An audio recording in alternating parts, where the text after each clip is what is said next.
우리 함께 인사하겠습니다. 잘 나오셨습니다. 성도님이 계셔서 든든합니다. 사랑하고 축복합니다. 네, 감사합니다. 오늘은 바울의 기도 5번째 시간입니다. 겸손한 기도만이 응답받는 기도입니다. 겸손한 기도만이 응답받는 기도입니다. 라는 제목으로 함께 말씀을 나누겠습니다. 오늘은 고린도전서에 나와 있는 사도 바울의 기도에 대한 가르침을 함께 나누고자 합니다. 지난 4주 동안 로마서에 나와 있는 기도에 대한 가르침 4번의 말씀을 함께 나누었는데요. 제가 이 고린도전서 말씀을 쭉 묵상하면서 기도에 대한 어떤 가르침, 어떤 말씀들이 있는가 살펴보니까 크게 3가지 주제로 이렇게 나눌 수가 있겠더라고요. 그래서 한 주 한 주 나눠서 할까 하다가 오늘은 이 3번의 가르침을 한데 모아서 한 가지 주제, 결국 한 가지 주제로 공통 분모가 있다는 사실을 발견하게 되었기 때문에 특별히 고린도전서에 나와 있는 이 기도에 대한 가르침, 이것을 3가지로 나누어서 이렇게 말씀의 은혜를 함께 나누고자 합니다. 고린도전서 후서의 배경이 되는 고린도 교회는 사도 바울이 2차 선교 여행 때 세운 교회였습니다. 사도 바울은 그곳에 가서 장막 만드는 일을 했던 브리스길라와 아굴라 부부를 만나게 되었습니다. 사도 바울도 자비랑 선교를 초기에는 하지 않았습니까? 그래서 그도 장막 만드는 기술을 가지고 있었는데 브리스길라와 아굴라 부부와 함께 이렇게 고린도 교회를 함께 세우게 되는 일이 있었던 것이죠. 그래서 1년 6개월 동안 사도 바울이 고린도 교회를 아름답게 세워 나아갔습니다. 그런데 사도 바울이 떠난 이후에 교회 안에 여러 가지 문제점들이 드러나게 되었습니다. 그 대표적인 것 중에 하나가 하나 되지 못하였다는 거예요. 분열이 있었다는 것이죠. 교회는 하나 되어야 하는 곳 아니겠습니까? 예수 그리스도께서 한 몸이시기 때문에 교회는 하나가 되어야 합니다. 교회는 지체의 모임이죠. 예수 그리스도의 지체의 모임이기 때문에 팔이 따로 떨어져서 나 혼자 이렇게 유지할 수 없는 것처럼 한 몸이 되어야 하고 하나가 되어야 함에도 불구하고 고린도 교회는 여러 가지 분열의 양상들이 나타났습니다. 그런데 문제는요, 고린도 교회가 기도 안 하는 교회는 아니었다는 거예요. 기도하는 교회였고 영적인 은사들이 참 많이 나타나는 교회였습니다. 고린도전서 12장 말씀은 은사에 대한 말씀이거든요. 특별히 사도 바울이 은사에 대한 말씀을 고린도 교회 성도들에게 해주었던 이유가 무엇이었겠습니까? 고린도 교회 성도들이 기도함으로 각종 은사들을 받았기 때문이죠. 전혀 은사와는 상관이 없었다면 특별히 한 장 이상 12장 13장 이 내용이 은사와 관련된 내용인데 이러한 은사에 대한 말씀을 할 필요가 전혀 없었겠죠. 비록 사도 바울이 1년 반이라고 하는 짧은 기간 동안 목회를 했지만 이 복음이 잘 뿌리 박히게 되었던 것입니다. 그래서 그들은 열심히 기도했고 모여서 열심히 찬양했고 그래서 하나님께서 주시는 성령의 은사들을 많이 받았던 것입니다. 성령의 은사라고 하는 것은 기도하지 않으면 받을 수 없는 은사이죠. 성령 충만해야 은사들이 나타나기 때문인 것이죠.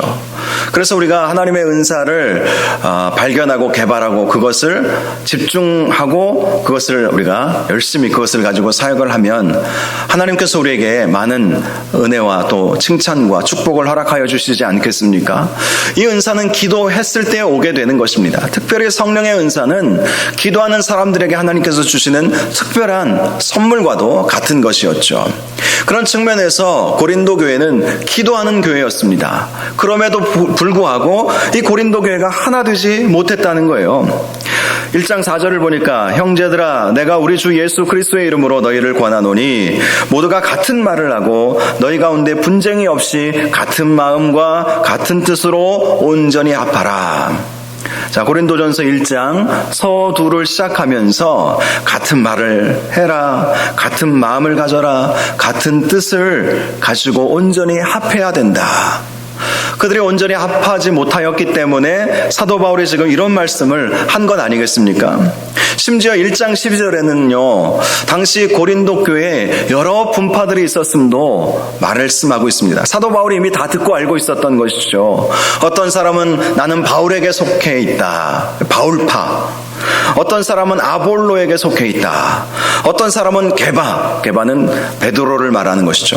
나는 게바에게 속해 있다. 그리고 이도저도 아닌 사람들은 그리스도에게 속해 있다. 겉으로 드러난 분파만 해도 4개가 있었던 것입니다. 바울파, 아볼로파, 게바파, 그리스도파, 이렇게 서로 분열되어 있는 고린도 교회의 모습을 우리가 볼 수 있는 것이죠.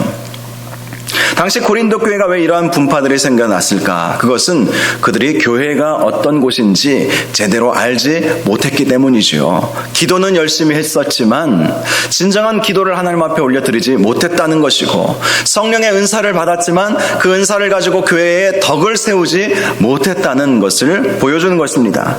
그래서 고린도전서 3장에 넘어가면요, 사도 바울이 고린도 교회 성도들에게 교회가 어떤 곳인지 자세히 설명해 주죠. 언젠가 제가 말씀을 한번 드렸듯이 3가지 비유를 들어서 교회가 바로 이런 곳이다라는 것을 알려줍니다. 첫 번째, 하나님의 밭이라는 거예요. 하나님의 밭. 고린도전서 3장 6절에서 8절 보면, 나는 심었고 아볼로는 물을 주었으되 오직 하나님께서 자라게 하셨나니 그런즉 심는 이나 물 주는 이는 아무것도 아니로되 오직 자라게 하시는 이는 하나님뿐이니라. 심는 이와 물 주는 이는 한 가지이나 각각 자기가 일한 대로 자기의 상을 받으리라. 자, 사도 바울은 어떤 역할을 했습니까? 심는 역할을 했다는 거예요. 그리고 아볼로는 물을 주었다는 것입니다. 그런데 하나님은 자라가게 하셨다.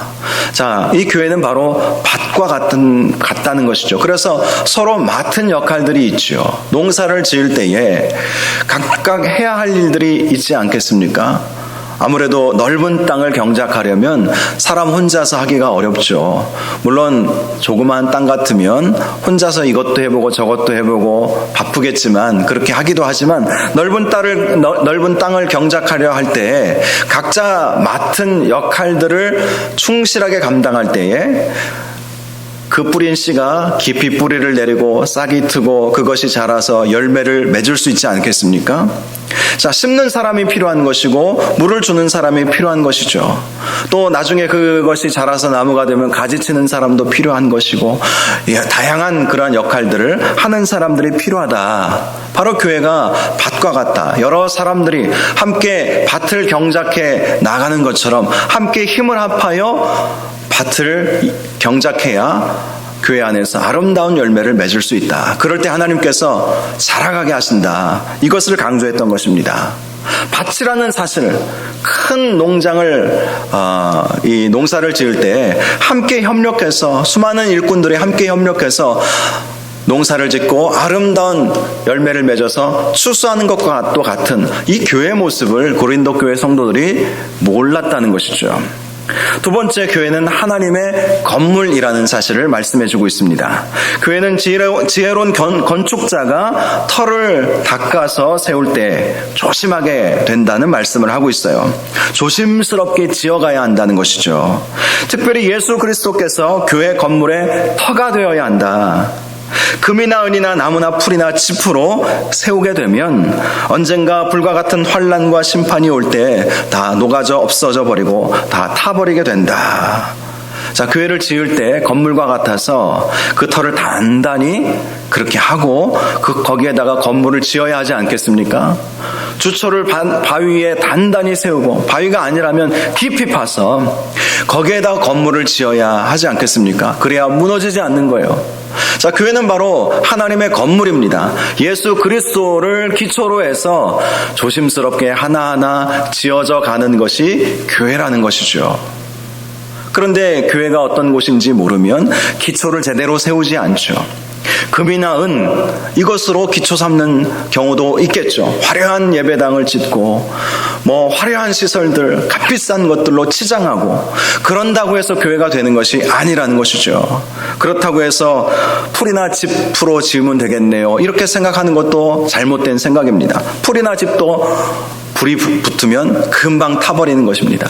교회는 화려하고 멋지게 짓는 것도 교회가 아닐 수 있고, 그렇다고 해서 너무 겸손하게 짓는 것, 이것도 교회가 아닐 수 있는 것이죠. 중요한 것은 예수 그리스도께서 터가 되어주시고 든든한 반석 되어주셔서 그 기초 위에 교회가 하나하나 여러 사람들의 수고와 노력에 의해서 지어져 가야 한다는 사실.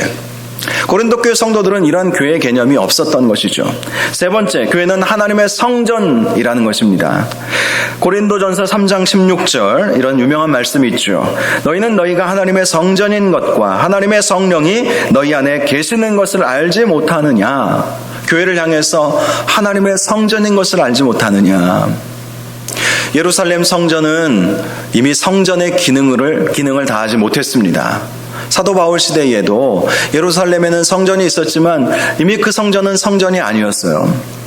자, 하나님께서는 특별히 예수 그리스도를 몸으로 삼고 새로운 성전을 하나님께서는 만드셨는데 그것이 예수 그리스도의 공동체, 교회가 성전이 되는 것이고 또 우리 자신이 성령께서 거하시는 성전이 되게 해주셨다는 것입니다. 그런데 고린도 교회에서는 이러한 개념이 없었기 때문에 성령께서 거하시는 성전이라는 사실, 교회가 그러한 성전이 되어야 한다는 사실을 인식하지 못한 것입니다.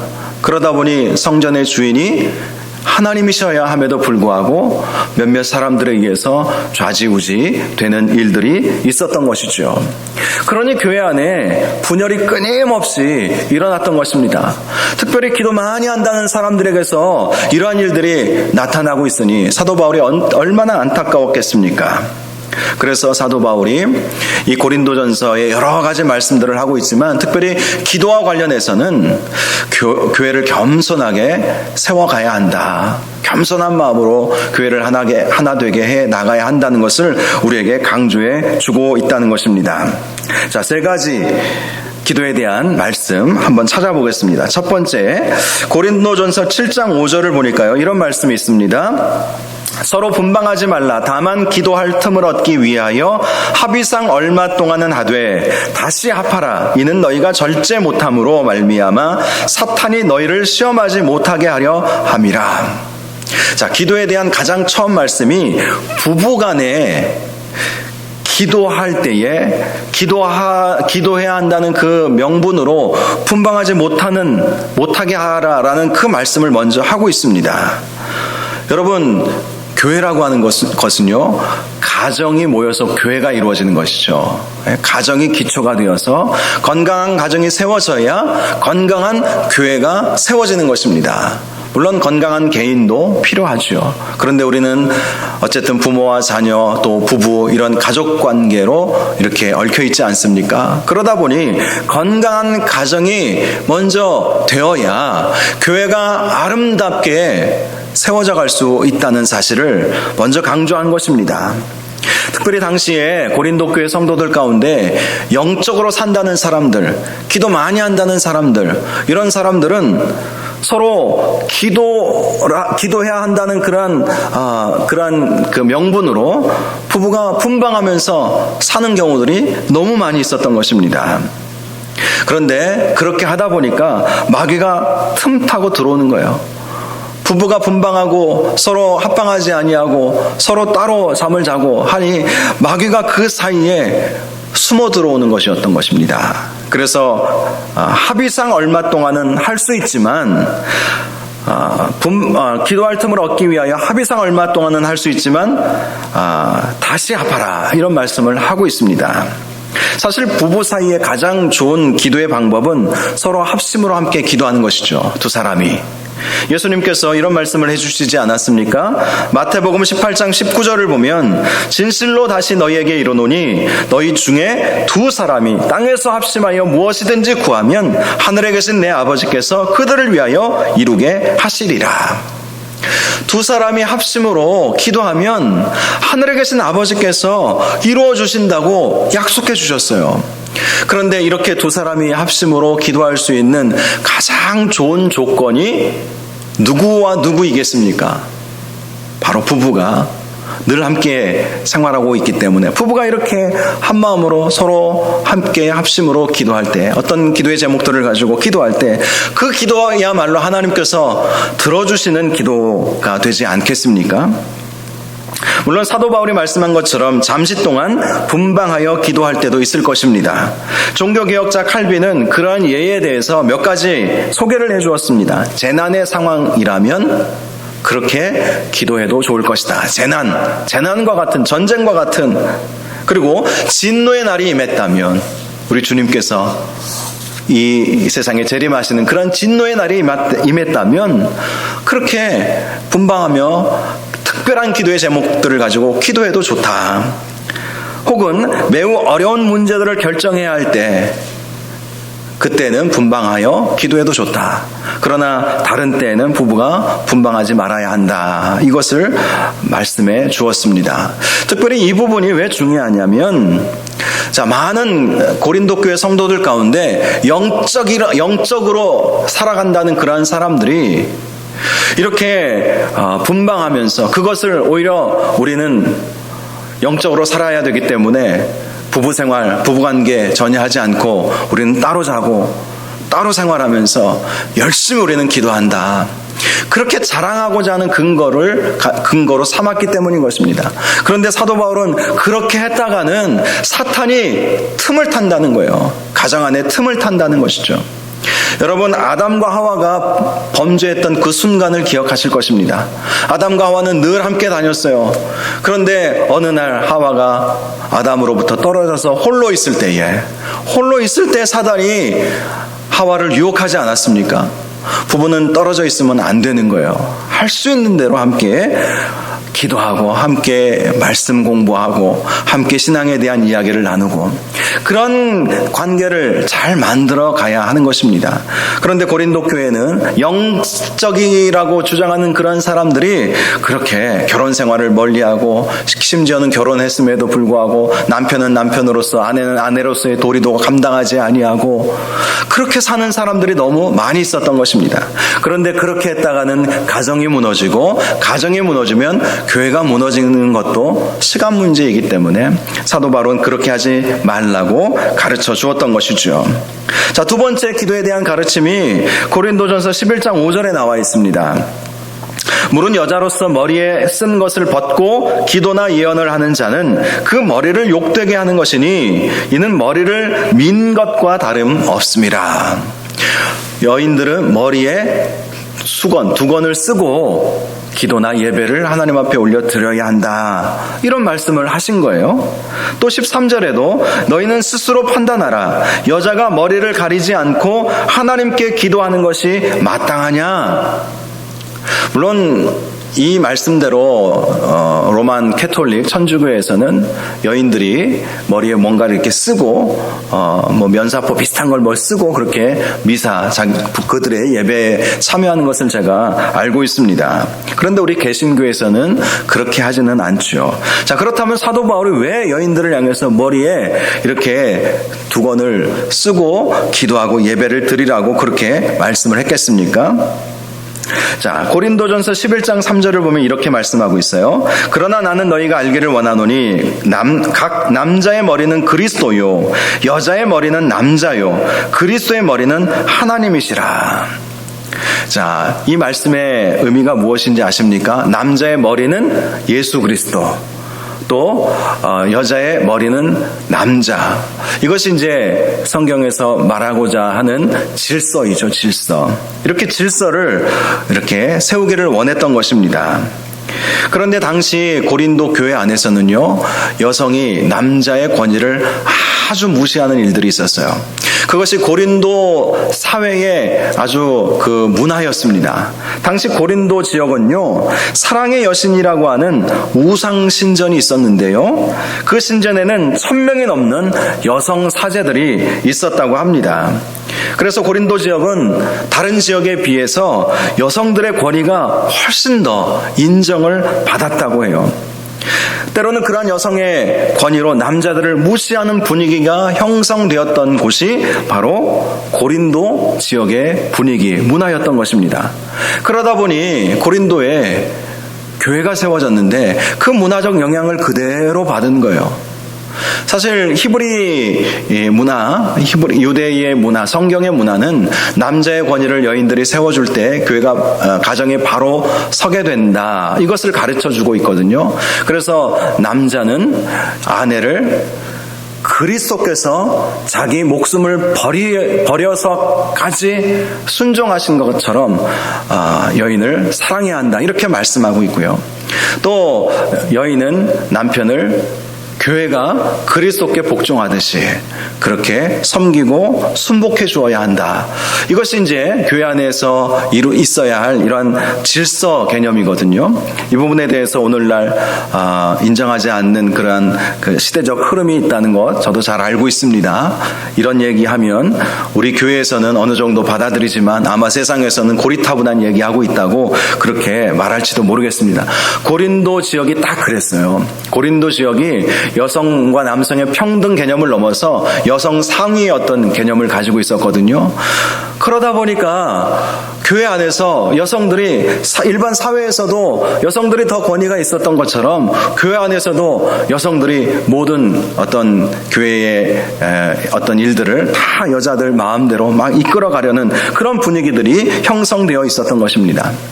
그런데 그런 어떤 신학적이고 문화적인 배경을 떠나서요, 오늘날이나 과거나 여인들이 더 많이 기도하는 것 사실이지 않습니까? 오늘날도 그렇고 옛날에도 그렇고 우리 한국뿐만 아니라 저도 미국에 유학 생활하면서 보니까 거의 한 70%는 여인들이에요. 여자 성도들이 훨씬 더 많습니다. 교회 안에는 다른 종교도 아마 비슷한지 모르겠어요. 자, 교회 안에 여인들이 훨씬 더 많아요. 과거나 오늘날이나 한 70% 이상이 더 여인들이 더 열심히 기도하고 예배 자리 지키고 교회 열심히 봉사하고, 그러다 보니까 자연스럽게, 여러분, 권위라고 하는 것은 어떤 직함을 갖고 있어서 권위가 생기는 것은 아니죠. 정말 영향력이라고 하는 것은 그만큼 열심히 손발 걷어붙이고 열심히 주님을 위해서, 주의 몸된 교회를 위해서 봉사하다 보면 자연스럽게 권위가 들어오는 것 아닙니까? 그러니 자연스럽게 교회 안에 여성들의 권위가 높아지게 되는 거예요. 그러다 보면 남자들을 무시하는 일들이 많이 있었던 것이죠. 그래서 사도 바울은 여인들을 향해서 머리에 두건을 써라, 권위를 드러내지 말아라, 바로 그러한 이야기를 해주는 것입니다. 물론 이 이야기, 머리에 두건을 쓰고 예배를 드리라는 것은 당시 시대적 문화 속에서 우리가 이해해야 되기 때문에 우리 개신교에서는 그렇게 하지 않지요. 자, 이 말씀도 결국은 교만하지 말라는 거예요. 기도 많이 한다고, 또 열심히 더 많은 여성분들이 교회 봉사활동 많이 한다고 해서 결코 교만해서는 안 된다, 이것을 강조하는 것입니다. 더 나아가서 그렇게 머리에 두건을 쓰면서, 우리 모든 여인들이 머리에 두건을 쓰면서 나는 교만하지 않습니다, 교만하지 않겠습니다, 이것은 하나님 앞에 서약하는 것이거든요. 그렇게 보여줌으로 인해서 남자들을 세워주라는 의미도 가지고 있죠. 남자들이 더 열심히 교회 사명 감당할 수 있도록, 더 열심히 기도의 자리에 나아갈 수 있도록, 더 열심히 예배 자리에 나아갈 수 있도록 그렇게 세워줄 필요가 있기 때문에 사도 바울은 특별히 다른 데에는 머리에 두건을 쓰고 기도하라는 말씀이 없어요. 고린도 교회를 향해서, 특별히 여인들을 향해서, 워낙 대가 센 여인들이 많아서, 어떤 교회 목사님 제 부임에 갔더니 권사님들이 너무 무서웠대요. 쌈딱같이 보이더래요. 이제 그런 교회도 있다고 합니다. 여러분, 그래요. 이것도 교만의 문제였던 것이죠. 겸손하게 기도하고 겸손하게 교회를 섬기고 겸손하게 사람들을 세워주는 그런 일들을 하지 않고, 열심히 기도는 하지만 결국 그들의 그 헛된 열심이 교회를 분열의 현장으로 바꾸어 버렸던 것입니다. 자, 세 번째는요, 이것도 겸손의 마음으로 기도해야 함을 가르쳐 주고 있는데요. 오늘 우리가 함께 읽었던 고린도전서 13장 1절과 2절 말씀을 보니까 보니까요. 내가 사람의 방언과 천사의 말을 할지라도 사랑이 없으면 소리나는 구리와 울리는 꽹과리가 되고, 내가 예언하는 능력이 있어 모든 비밀과 모든 지식을 알고 또 산을 옮길 만한 모든 믿음이 있을지라도 사랑이 없으면 내가 아무것도 아니요. 자, 말씀 가운데 보면 방언과 예언에 대한 말씀이 나오고 있죠. 방언과 예언, 이것은 기도의 어떤 표현이기도 하고, 우리가 기도를 많이 할 때 이렇게 방언 기도가 터져 나오고 예언의 기도가 나오지 않습니까? 어떤 전도사님 얘기인데요. 이분이 신학은 이제 시작을 했는데 기도에 체험이 없었어요. 기도에 체험이 없어가지고 기도를 하는데 방언이 안 나오는 거예요. 그런데 권사님들은 열심히 막 기도하다가 방언으로 기도도 나오고 하는 것을 막 이제 보게 되는 것이죠. 그러면서 주변에서 이렇게 소문이 돌아요. 아, 전사님이 새로 왔는데 가만히 기도하는 걸 들어보니까 방언 기도는 못하는 것 같아. 방언 기도는 못하는 것 같아. 막 이런 얘기들이 막 들리기 시작한 거예요. 본인들은 방언 기도하는데 젊은 전사님이 와가지고 방언 기도도 못하니 영적 권위가 안 세워지잖아요. 그래서 이 전사님이 한 가지 생각을 했다고 합니다. 아, 그러면 기도할 때 방언 기도를 하면 좋겠는데 방언은 안 터지니 헬라어를 이 주기도문을 이제 주기도문의 내용이 이제 헬라어로 원문이 기록되어 있잖아요. 그래서 주기도문을 헬라어로 외워가지고 기도할 때마다 해야 되겠다. 그러면 성도들이 무슨 말인지 모르고, 아, 우리 전사님도 드디어 방언 받았구나, 그렇게 생각을 하겠다 싶어가지고 열심히 헬라어로 주기도문을 외워서 그렇게 기도를 하게 되었다고 합니다.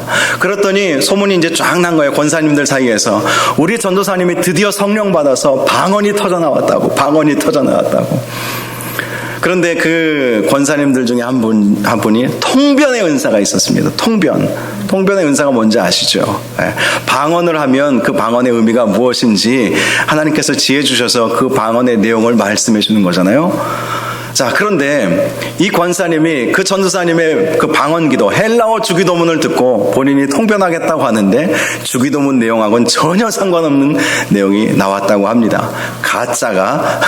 가짜였다는 것이 뽀록이 난 거죠.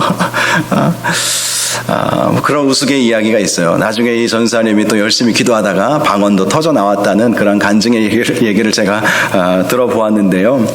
여러분, 방언과 예언, 통변, 고린도 교회에 이런 기도의 은사들, 이런 것들이 막 나오기 시작한 거예요. 기도하다 보니까 막 다른 사람들이 모를 그런 방언이 막 터져 나오고, 하나님께서 주신 예언, 이 예언 기도라고 하는 것은 자기의 생각을 말하는 것이 아니라, 여러분, 우리는 구약을 선지서 그렇게 이야기하잖아요. 그런데 또 다른 말이 예언서입니다. 구약 예언서, 선지서 예언서, 다 같은 말인데요. 이 구약의 개념, 예언에 대한 구약의 개념은 구약에서 하나님께서 선지자들에게 말씀을 부어주시면 그 말씀을 대언하는 것이 예언 아닙니까?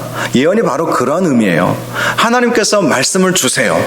그러면 그 말씀을 받아서 그 말씀을 선포하는 것, 그것이 이제 예언이거든요. 그게 진짜 예언입니다. 그런데 당시 고린도 교회는 그런 예언이 아니라 자기들이 뭔가 어떤 신적인 계시를 받았다라고 얘기하면서 자기들이 가졌던 느낌, 감정, 이런 걸 가지고 하나님께서 이렇게 말씀하셨다고 하면서 그렇게 말하는 사람들이 굉장히 많이 있었던 것이죠.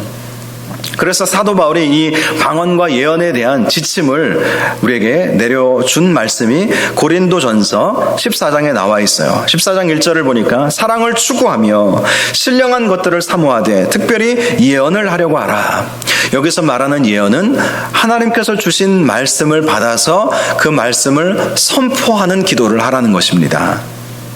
자, 왜냐하면 2절을 보면 방언을 말하는 자는 사람에게 하지 아니하고 하나님께 하나니 이는 알아듣는 자가 없고 영으로 비밀을 말함이라. 방언 기도를 할 때에는 골방에 들어가서 홀로 하나님께 기도할 때 그렇게 기도하라. 자, 이 말씀은 어떤 의미겠습니까? 당시 고린도 교회는 자신이 기도하는 사람이라고 그것을 드러내기 위해서 공예배 시간에, 예를 들어서 우리 장로님들 대표 기도하시는 시간이 있잖아요. 그러면 나오셔서 기도하는데, 물론 당시에는 이렇게 앞에 나와서 기도하는 것보다 자리에서 일어나서 기도를 했다고 합니다. 여기서 한 자리에서 누가 일어나서 기도하면 또 누가 저쪽에서 일어나서 그렇게 기도하고, 그러니 한 사람만 대표 기도를 하는 것이 아니라 여러 사람들이 예배 시간에 기도를 했다고 해요. 여러 초대교회 문헌을 보면. 자, 그런데 일어나서 기도하는데 사람들이 어떻게 기도합니까? 방언으로 막 사람들이 알아듣지 못하는 말로 샬라샬라샬라 하면서 그렇게 기도하고 앉으면, 또 저쪽에서 누군가가 일어나서 기도하는데 막 샬라샬라샬라 하면서 방언으로 막 기도를 하는 거예요. 그래서 사도 바울은 그렇게 기도하지 말라라고 가르쳐 준 거예요. 방언이라고 하는 것은 하나님께 기도하는 것이고 영으로 비밀을 말하는 것이기 때문에 하나님과만의 이 은밀한 기도의 시간을 통해서 방언의 기도를 하고, 공중 앞에서는 예언의 기도를 하라, 이렇게 말씀해 주었던 것입니다. 즉 하나님께서 주신 말씀을, 깨달음을 잘 정리해서 오늘날 우리 장로님들이 대표 기도하듯이 그렇게 기도해야 된다. 자, 이렇게 기도하라는 의미가 무엇인지 아시겠죠? 자, 모든 성도들이 공적인 자리에서 다 알아들을 수 있도록, 은혜가 되도록 그렇게 기도를 해야 한다는 것입니다. 그래서 19절에 이런 말씀이 나와 있어요. 그러나 교회에서 내가 남을 가르치기 위하여 깨달은 마음으로 5마디 말을 하는 것이 1만마디 방언으로 말하는 것보다 나으니라. 자, 이거 깨달은 것을 말하는 것이, 이것이 예언의 기도인 것이죠. 공적인 자리에서는 예언의 기도를 하라는 것입니다. 1만마디 방언으로 말하는 것보다 훨씬 더 교회에 덕이 된다. 자, 왜 이런 말씀을 했겠습니까? 고린도 교회에 영적이라고 말하는 사람들이 교회 전체를 생각하지 않고 자기 자신의 어떤 영성, 기도 많이 한다는 것을 막 드러내기 위해서 막 그렇게 기도했던 거예요.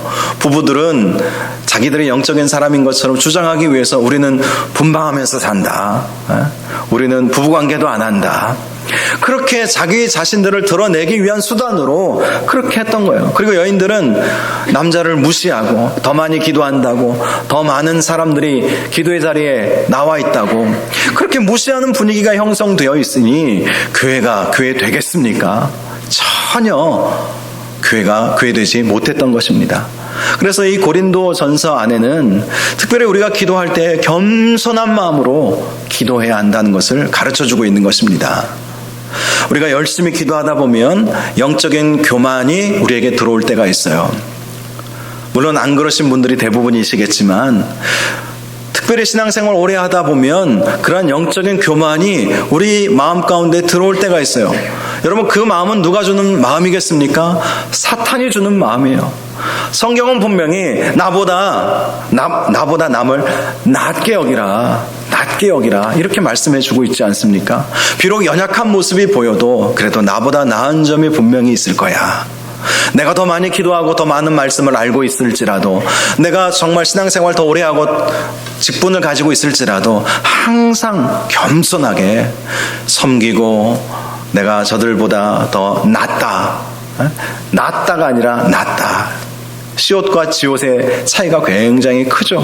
한 획 차이지만 그 차이는 엄청난 차이입니다. 나보다 남을 낮게 여기고, 나는 겸손하게 그들을 섬기고, 영적 교만 가운데 결코 빠지지 않고 그런 모습을 보여야 한다. 이것이 특별히 고린도 전서에 나와 있는 사도 바울이 기도에 대해서 우리에게 가르쳐주고 있는 중요한 교훈인 것입니다. 여러분, 겸손하게 하나님 앞에 기도할 때 하나님은 그 기도를 온전히 응답하여 주십니다. 어떤 성령의 은사들, 체험들, 이건 중요한 게 아니에요. 겸손하게 설령 방언 못한다 할지라도, 예언 통변 못한다 할지라도, 주의 음성 못 듣는다 할지라도 겸손하게 하나님 앞에 기도할 때, 나는 부족합니다, 연약합니다, 주님 말씀하시면 순종하겠습니다, 듣겠습니다, 교회를 가장 낮은 자리에서 섬기겠습니다, 이런 마음을 가지고 있을 때 그런 성도들이 많은 교회가 건강하게 아름답게 세워져 나갈 수 있다는 것입니다.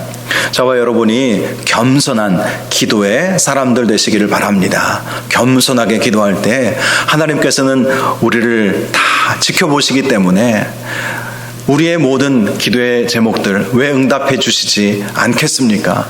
그렇게 겸손하게 낮은 자리에서 그렇게 하나님 앞에 기도하는데 왜 하나님께서 안 들어주시겠습니까? 겸손하게 기도하는 성도의 기도는 반드시 응답받습니다. 자칫 교만하면 그것이 교회를 흔들게 되고 그것이 영적 교만으로 흐르게 되어서 나에게 어떤 신령한 은사들이 온다 할지라도 사랑이 없으면 아무것도 아니다. 울리는 꽹과리일 뿐이다. 시끄럽잖아요, 울리는 꽹과리. 아무리 방언을 하고 예언을 해도 울리는 꽹과리일 뿐이다. 하나님도 듣기 싫고 사람들도 듣기 싫은 기도일 뿐이다. 겸손하게 사랑으로 긍휼의 마음으로 나보다 남을 더 낮게 여기고 겸손한 마음으로 기도할 때 하나님께서는 그 기도를 응답하여 주시는 것입니다.